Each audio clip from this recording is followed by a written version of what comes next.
আজকের নিত্যপণ্যের বাজারের খবর দর জানাচ্ছেন সাদাত হাবিব সেতু। রয়েছে ঢাকার কারণ বাজারে এবং আপনাদেরকে যেই পণ্যটি দিয়ে আজকে সকালবেলার বাজার দর জানাতে চাই সেটি হচ্ছে চাল। অত্যন্ত নিত্য প্রয়োজনীয়, আমাদের সবার প্রয়োজনীয় হয়। ঈদের পর থেকে, কোরবানির ঈদের পর থেকেই চালের দাম বাড়ছিল। বাড়তি দামে নতুন করে যোগ হয়েছে যে সবচেয়ে সস্তা চাল, আগে যেটি আসলে 54 থেকে 55 টাকায় পাওয়া যেত, সেটিও এখন ক্ষেত্র বিশেষে এখানে 58 টাকায় বিক্রি হচ্ছে, কিন্তু বাজার ভেদে সেই একই চাল 60 টাকায় বিক্রি হচ্ছে। সুপার ফ্রেশ ফর্টিফাইড সয়াবিন তেল, শুরু হোক হেলদি লাইফের জার্নি। সবচেয়ে সস্তা হলো 56 থেকে 58 টাকা, যেটা গুটি সোনা বলে আর কি। ওই চালটা যখন আগে ছিল, ঈদের আগে ছিল 48 থেকে 50 টাকা, সেই চাল এখন হলো 56 থেকে 58 টাকায় চলে গেছে। চালের দাম তো মনে করেন বাড়ছে কি জন্য, এটা তো মেইলারা কর্পোরেট কোম্পানিটা বলতে পারবো, কারণ সিজন গেলে 2 মাস হয় নাই।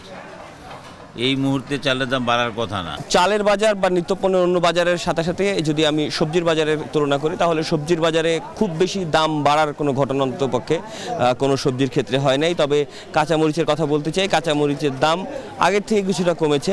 পেঁপে 20 টাকা, মরিচ 160 টাকা, গাজর 60 টাকা, শসা 60 টাকা, টমেটো 120 টাকা, শসা 40, পটল 30, আমরা চিচিঙ্গা 40, ভটভটি 50, বেগুন 30, কারকল 40, আমরা গাড়ি 40। আসলে যারা দিনমজুর বা যারা মধ্যবিত্ত ফ্যামিলির লোক, তারা আসলে খুব একটা কেনাকাটা করতে একটু হিমশিম খাচ্ছে আর কি। গড়ে 5 থেকে 10 টাকা কেজি প্রতি মাছের দাম বৃদ্ধি হয়েছে। তবে অস্বাভাবিকভাবে দাম বেড়েছে মুরগির বাজারে। সোনালির দামটা একটু বাড়তি, 1 কেজিতে 30 থেকে 40 টাকা বাড়ছে, আর ব্রয়লারে 10 টাকা বাড়ছে। বাড়তি মাল আমদানি কম। সোনালি মুরগি আমদানি কম, খামারে মাল কম।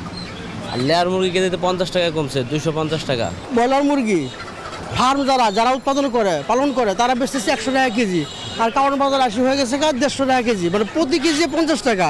সোনালি ফার্মে বসতেছে 200 টাকা কেজি, আর এখানে আমি কিনলাম 310 টাকা কেজি। মধ্যস্থ পুকুরা সুবিধা নিতেছে।